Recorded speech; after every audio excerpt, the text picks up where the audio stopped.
我们这节课来说一下 PS 软件里面可选颜色的调色原理。首先咱们需要了解的是 PS 软件里面色彩相关的一些知识。咱们电脑屏幕用的显色模式就是光的显色模式，那么光的三原色是 RGB， 就是红绿蓝，三原色两两相加能够得到青品黄三渐色，然后把三原色全部都加起来能够得到纯白色。咱们把刚才讲到的三原色和三渐色全部都拿出来，给它按照顺序排列，它就能够得到红黄绿青蓝品这六大色相。那这个六大色相就是 PS 软件里面的调色基础。我将这个六大色相通过角度渐变的方式就能得到这样的一个色相环。那关于 PS 软件里面的六大色相，大家需要知道两条定理。第一，在对角线上的两个颜色是互补的，比如说红色和青色互补，洋红色和绿色互补，蓝色和黄色互补。啥叫互补呢？就是此消彼长的关系，也就是说减少一个颜色，那么可以增加它的互补色。第二个定理的话是，任何一个颜色都可以由它左右两个颜色相加得到。比方说黄色，它就是由红色和绿色相加得到的。我现在有一个需求，就是想要将绿色调为黄色，那我们就可以使用可选颜色进行调整。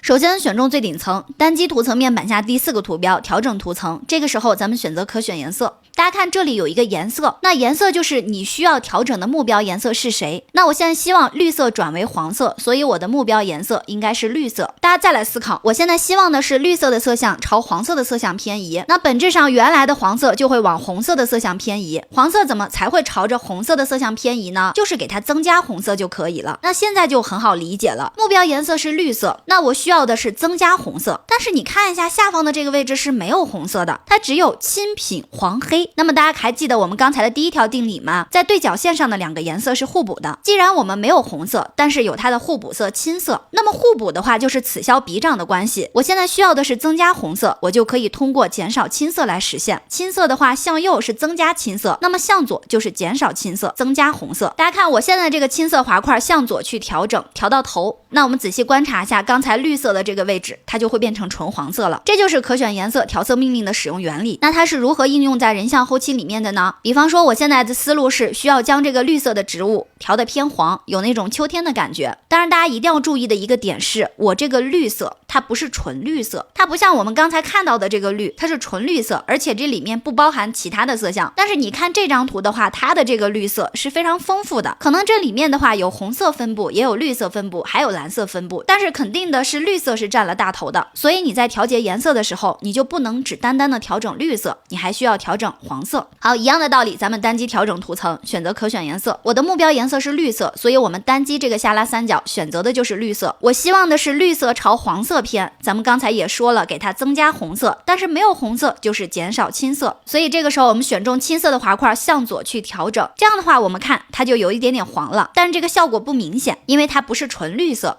所以如果你希望它的效果明显一点的话，你就选中对应的图层 Ctrl 加 J 复制2个层，它的效果是叠加的。当我调好以后，你发现我再怎么复制它都不可能变黄，是因为这个色相已经调到黄色占了大头了。所以接下来你再次单击调整图层，找到可选颜色，你的目标颜色就不应该是绿色了，而需要变成黄色。我们现在来看一下，我希望这个黄色调到偏橙色的这个样子，一样的再给它逆时针旋转。那逆时针旋转就是在这个黄色里面给它去加红色。我们去做个实验，加红色就是减青色，因为它俩是互补嘛，此消彼长的关系。当然这底下的滑块对它有什么影响呢？咱们简单说一下。首先看一下最底下的这个黑色的滑块，那么黑色的滑块就是调节黄色的明暗的，向左就是减少黑色提亮黄，那么向右调整的话是压暗黄色。好，再来黄色它本身对应的是它的饱和度，那么向右的话就是增加黄色的饱和，那向左调节就是减少你目标颜色的饱和。然后再来看一下这个洋红，洋红色和黄色相加能够得到红色，所以我是不是加洋红色它就会越来越红，也是一样的旋转色相环的原理嘛，它是逆时针的旋转。好，那我们倒推一下的话，如果我增加洋红色，我就是